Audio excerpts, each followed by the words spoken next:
Manchester City's John Stones and Bernardo Silva criticized Arsenal's dirty approach and time-wasting after the sides' rivalry became hostile in their 2-2 draw at the Etihad Stadium. Gabriel Magalhaes scored the visitors' second goal with a header from a corner while City's goalkeeper Ederson was being blocked.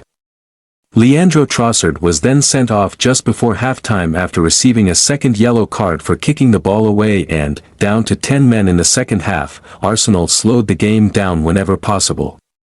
The visitors' tactics almost earned a famous win, but Stones' 98th minute strike rescued a point for City.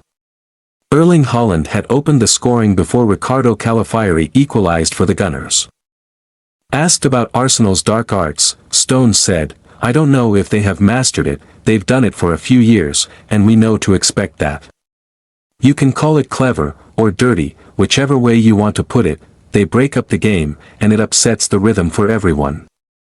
I thought we dealt with it really well. It's not easy when those things are happening, and you're trying to gain momentum, you're trying to get a foot in the game and get above them. Those little stoppages stop that." Silva echoed Stones' thoughts. "There was only one team that came to play football," he said. "The other came to play to the limits of what was possible to do and allowed by the referee."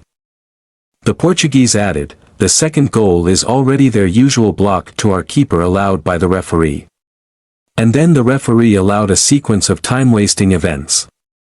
Asked about the difference between City's battles with Liverpool and their newer rivalry with Arsenal, Silva said, "Maybe that Liverpool have already won a Premier League, Arsenal haven't. That Liverpool have won a Champions League, Arsenal haven't.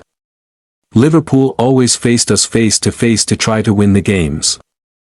Mikel Arteta had his own complaints, taking issue with the referee, Michael Oliver, for a lack of consistency after failing to book City's Jeremy Doku for kicking the ball away before giving Trossard a second yellow for the same offense. "I've seen it and it's obvious," Arteta said. "If it's like that, I'm expecting 100 games to be 10v11 this season. Obviously, it is already a miracle we played 56 minutes at the Etihad with 10 men. It is unbelievable what we have done. It is obvious what happened when they made that decision, but it doesn't deserve my comment. We adapted in the best possible way, the way we compete, I'm so proud of them. It couldn't be a more difficult situation and the way we handled it." In August, Arsenal had Declan Rice sent off in their 1-1 draw with Brighton in a similar situation. While celebrating Stones' goal, Haaland bounced the ball off Gabriel's head but Arteta played down the incident. "I think it was emotions and that's it," he said. Pep Guardiola was unsure on the prognosis for Rodri, who was forced off with a knee injury. "I don't know how serious," he said. "I didn't ask the doctors." Guardiola criticized Kyle Walker for failing to mark Gabriel when the latter scored. "He has to do better, and didn't," said the manager.